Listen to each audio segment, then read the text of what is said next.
Okay, I'm here with Eddie Jones, the England manager. Obviously, you just spent this morning coaching the 40, under 14s and 15s, I believe, from Bartlett and England Rugby clubs, respectively. How did you find it, and was it a lot harder than coaching the England team? Well, coaching kids and coaching international teams are always the same. If you're enthusiastic and you give them things that they can learn from, the kids are very positive. And these children out here were very enthusiastic, quite well skilled, and a real pleasure to coach them. Obviously, with the Under 20s World Championships coming to England, and considering how England didn't do very well in the World Cup, how important do you think it is for young people to come to these games and see the England younger age groups succeeding on the back of especially the recent Six Nations success we've had? Yeah, well, I think it's a great opportunity for particularly the people of Manchester to come and watch some really high quality rugby of the best young talent coming through from England, and hopefully they'll display that passion and commitment that fans want to see. And I think it's also an opportunity in the football crazy area for people who don't have any rugby experience to come and watch some rugby. Absolutely. And of course, for the likes of Jack Clifford and Mario Toja, who actually played for the under 20s, do you feel it offers a pathway into the senior squad playing for the under 20s? Well, it's a massive pathway, because at the age of 20 you can benchmark yourself against the rest of the world. You find out where you are against New Zealand, South Africa and Australia, the powerhouse of rugby. So, it's a great opportunity for young players. Absolutely.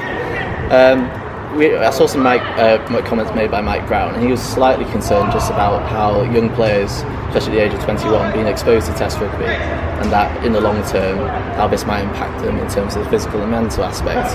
Do you think then, just as playing for the under 20s, it provides that platform to get prepared for Test rugby, and also is his comments a legitimate concern? How would you go about managing this? Yeah, well, I don't agree with what Mike said. I disagree with it greatly. If you're good enough, you should be playing national rugby. Sure. And then it's a matter of managing that play. So you need to manage it on and off the field. And if you're good enough for the first seen this year with the Toja, then there's no problem playing international rugby. Absolutely.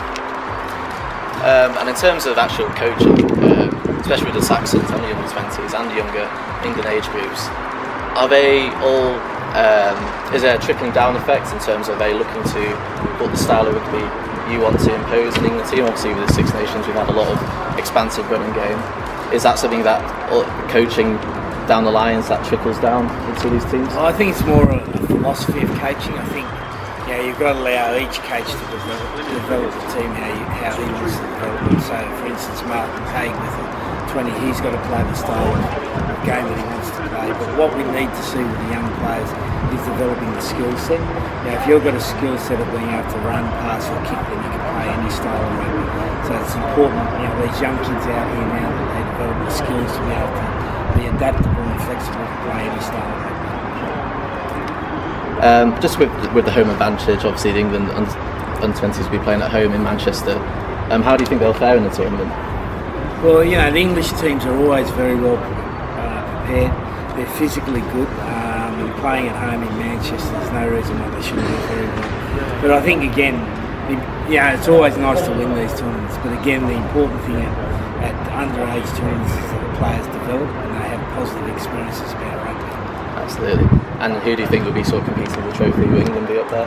Well, England should be up there, and then you've got Australia, South Africa, New Zealand. I think the trophy has only ever been won by South Africa, New Zealand and England, so they're the three favourites. And because of obviously your vast coaching experience, being in Australia, being in Japan, is there anything that you think England under 20s can take from these experiences? Obviously looking at maybe Australia under 20s, anything that you think the under 20s could do different in England? I think again it's just that concentration on developing the right sort of skill set. Skills is everything in rugby, and then you've got to have the desire to keep working.